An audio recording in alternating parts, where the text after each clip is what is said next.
everybody, and welcome to Sarge Notes.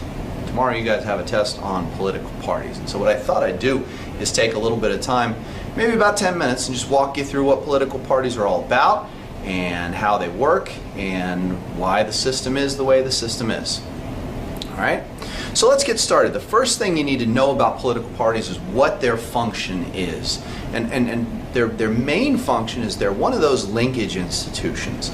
The idea is that they're going to link the people with the government. So that if people have things that they care about and people have things that they want done, well, they can transmit that to the government. But of course, this by itself isn't good enough, because there's not a really effective way for these people to get their ideas to the government. And so we have those linkage institutions that come in here, and political parties are one of those. As you know, probably, the United States is divided into two main political parties. Those are the Republicans and the Democrats. And the Republicans and the Democrats are going to drive what we call the two-party system.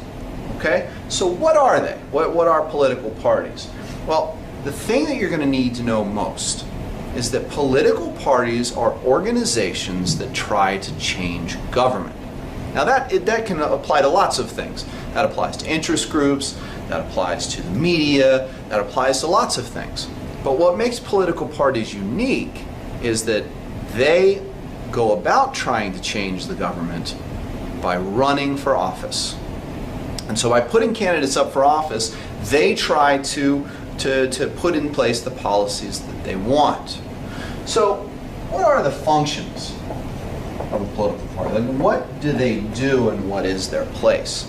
Well, one of the most important things that they do is they choose candidates.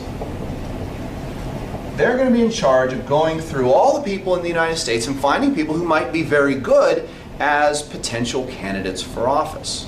Okay, so they're going to do that for us. They're also going to give cues to voters. Now this is a tricky concept, because most of us, when we go to vote, we don't know everybody who's running for office. We might know the president, not personally obviously, but we might know who they are.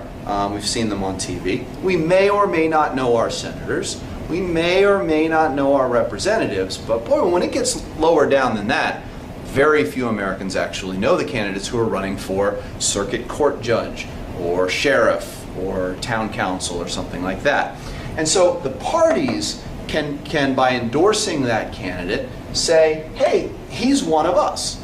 And so I know that if I vote Democratic, for example, and someone else is, one of these people is running as a Democrat, I can be reasonably assured that they probably believe some of the same, if not most of the same things that I do.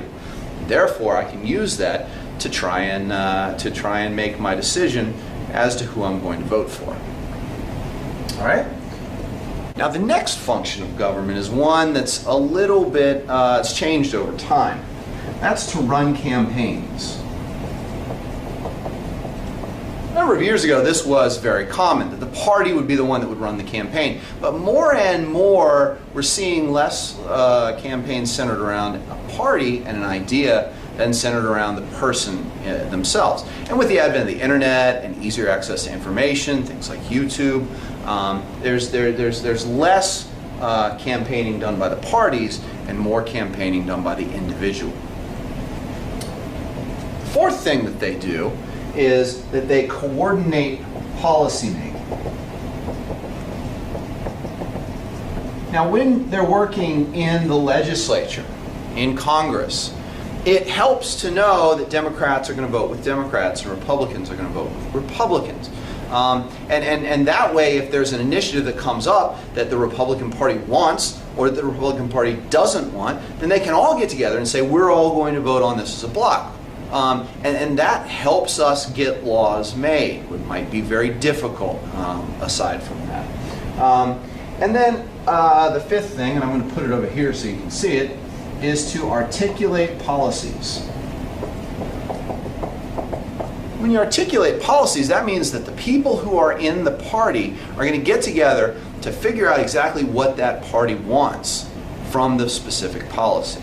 They're going to say, hey, here's how we feel about energy use, or here's how we feel about conflict in Syria and what we should do. And that way they're gonna put that out to the people and maybe even help the people coordinate their ideas.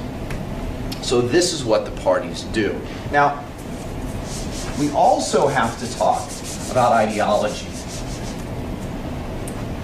Because in an ideological world, we have to see where these parties stand. Now, I've shown you before the political spectrum with Republicans on the right and Democrats on the left, and then sort of these independent or moderate voters that sit in the middle. This area out here and this area out here are largely populated by those third parties that you guys all researched and we had a little bit of fun with. And if you sort of look at it, there are very few voters at those edges. But as we get into the left, very few here, and then it kind of goes up. There's a lot of independents, and it kind of goes back down, and then back down into obscurity. And theoretically, Republicans and Democrats are going to populate these areas here ideologically. But the problem is when it comes to elections, that these parties and these candidates know that people who believe things on this spectrum will always vote Republican. They're not going to go over and vote Democrat because that goes against everything they believe. Nor are these people who sit on this part of the political spectrum going to vote for the Republicans. It's just not going to happen. The voters who are going to make the difference in an election are the voters that are in the middle. And so in an election, the Republican candidate and the Democratic candidate tend to move to the center. So that where there isn't actually that much difference between the two in their real stances, when it comes to a national election, and especially a presidential national election, they sit in the middle as much as they possibly can, and in fact will overlap in their ideas in order to try and court the voters in the places where they know they need to win those electoral college votes and actually win the presidency.